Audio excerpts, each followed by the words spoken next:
Ya, saya lanjutkan kembali Pak Gufron, boleh ditanggapi sedikit tadi Pak Saud bilang ya jangan hanya fokus di pencegahan dengan hal-hal yang nggak prioritas, kenapa nggak dikuatkan juga di penindakannya begitu Pak Gufron, silakan. Ya, terima kasih. Memang kita tidak hanya di pencegahan. Sekali lagi KPK menggunakan 3 strategi ya. Penindakan karena kalau sudah ada koruptornya tentu tidak mungkin bisa dibina lagi, maka kami tangkap, kami proses hukum. Kedua, jika masih belum, maka para penyelenggara negara itu kami tumbuhkan kesadarannya untuk kemudian agar ketika menduduki jabatan tidak kemudian memanfaatkan jabatannya untuk kepentingan pribadi, karena yang disebut korupsi adalah memanfaatkan jabatan atau kewenangannya untuk kepentingan pribadi, kelompok ataupun kepentingan politik tertentu. Itu yang kami lakukan. Jadi kami tiga-tiganya tidak kemudian memberatkan ataupun meringankan. Kami secara ekuivalen, berkeseimbangan, 3 hal itu kami lakukan. Penindakan agar pelakunya jera, yang lain takut. Kemudian pencegahan agar sistemnya kemudian tidak melahirkan atau memberikan kemudahan untuk melakukan korup. Yang ketiga, kami yang saat ini kembangkan adalah pendidikan agar dari dalam internal dirinya itu tumbuh kesadaran untuk tidak korup. Karena kalau sudah memiliki dari sejak ingin mendapatkan kedudukan itu dia motivasinya untuk kepentingan pribadi, maka soal ada ancaman hukum, soal ada KPK, ada polisi, ada jaksa, bagi mereka yang sudah memiliki motivasi untuk berbuat jahat di kedudukan atau jabatannya, penegak hukum itu hanya soal tantangan. Nah, oleh karena itu, KPK ketiga hal itu kami lakukan saat ini. Jadi tidak hanya pencegahan, tidak hanya mendidik, tapi juga melakukan penindakan secara bersamaan. Oke, tadi Bu Margarito ada ingin menanggapi Pak Saud bagaimana? Begini, urusan soal efektivitas dan segala macam bahwa itu perlu kita perbincangkan, iya.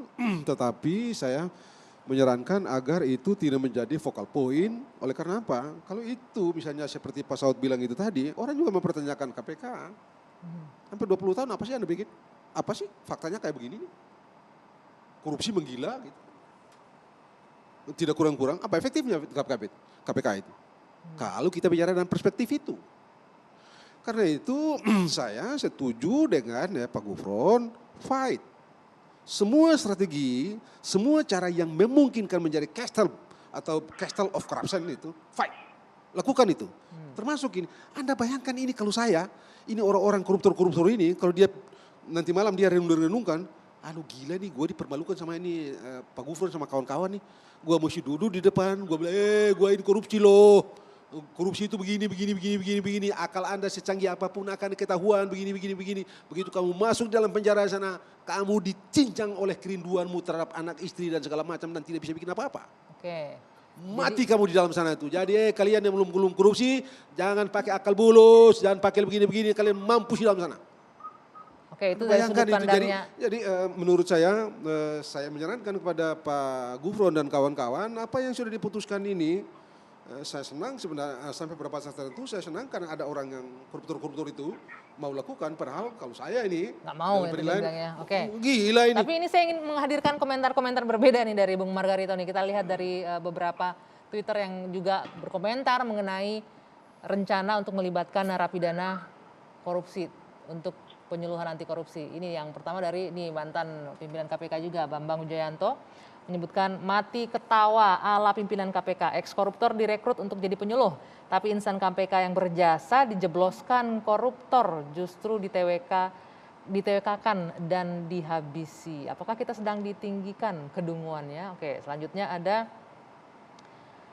dari Novel Baswedan. Perilaku pimpinan KPK aneh dan keterlaluan. Apakah tidak paham atau tidak peduli terhadap korupsi ketika menyebut koruptor sebagai penyintas korban, lalu pelakunya siapa? Negara. Pantas saja mau jadikan koruptor sebagai penyuluh anti korupsi. Pegawai yang baik disingkirkan. Ini tadi sudah dikoreksi oleh Pak Gufron ya, agak keseleo lidah menyebutkan istilah penyintas ini tadi. Kemudian dari, ini mantan jubir KPK ini, Febri Diansyah. Kedepan perlu terobosan lebih berani, bukan hanya menjadikan ex-napi koruptor sebagai penyuluh anti korupsi, tapi menjadikan mereka pimpinan KPK. Siapa kandidatmu? Nah ini satir nih, Pak Gufron boleh ditanggapi sedikit nih mengenai komentar-komentar ini mantan orang-orang dari internal KPK sendiri, tanggapannya seperti ini Pak Gufron. ya nggak apa-apa kami memandang hal positif, artinya mereka masih peduli kepada KPK agar setiap inisiasi itu tetap kemudian perlu hati-hati. Jadi kami memandang positif, ini kan alam demokrasi ya, sehingga setiap kebijakan itu sah untuk kemudian dikritik. Oke, nggak apa-apa ya, semua orang bebas berpendapat. Mas Kurnia, Ya, bagaimana? memang sekarang KPK itu banyak tindakan-tindakan yang saling bertolak belakang. Tadi sebenarnya sudah diputar di VT ketika pejuang-pejuang anti korupsi yang berintegritas, profesional, disingkirkan dari gelanggang KPK. Saya meminjam dulu Pak Gufron sempat menggunakan diksi gelanggang. Tapi justru para koruptor dimintai pendapatnya melalui testimoni. Itu yang pertama.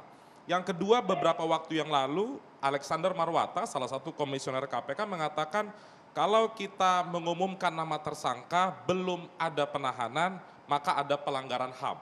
Di satu sisi berbicara tentang HAM, di sisi yang lain melanggar HAM berdasarkan temuan Komnas. Jadi kalau saya mau kaitkan dalam konteks testimoni ini misalnya, sangat terlihat bahwa KPK ini bukan lagi lembaga penegak hukum yang dapat dititipkan harapan masyarakat. Sudah sepesimis itu Anda? Sudah sampai di situ kesimpulan saya. Ada beberapa poin saya rasa yang terlihat KPK itu mengendur ketika menindak perilaku korupsi misalnya.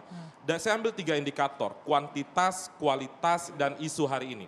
Kalau secara kuantitas, penindakan KPK yang kemarin juga Pak Gufron sampaikan semester pertama 2021, kalau kita bandingkan dengan tahun-tahun sebelumnya ketika era Pak Saud, Pak Abraham Samad itu merosot tajam misalnya. Lalu yang kedua dari sisi kualitas, banyak kasus-kasus yang sebenarnya kerugian langsungnya dirasakan oleh masyarakat, tapi kualitas KPK sangat rendah. Kasus Bansos misalnya, ada cukup banyak kejanggalan di sana, tuntutan KPK hanya sebatas 11 tahun.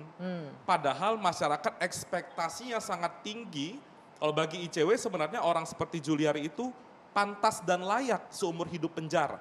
Tapi penilaian KPK ternyata kasus Bansos di tengah corona layak hanya 11 tahun. Dan hari ini KPK tidak juga banding. Mungkin karena sesuai dengan putusan 12 tahun dan lain sebagainya. Lalu selain dari itu juga kalau saya cermati lebih lanjut, dalam isu hari ini kita bisa melihat deh pengguna dalam kejahatan narkoba. Yang dimintai testimoni dan lain sebagainya adalah korban yang mungkin dijebak dalam kejahatannya. Tapi kalau korupsi tidak mungkin orang korupsi tidak sengaja. Semuanya pasti sengaja karena motifnya satu, mencari keuntungan. Dia pasti cari cara-cara khusus. Di peraturan perundang-undangan ada PP 99 tahun 2012. Untuk mendapatkan remisi saja, untuk korupsi itu ada kekhususan. Dia harus justice kolaborator, dia harus lunas denda dan uang pengganti. Tapi kenapa justru treatment KPK hari ini sangat mendowngrade diksi korupsi itu?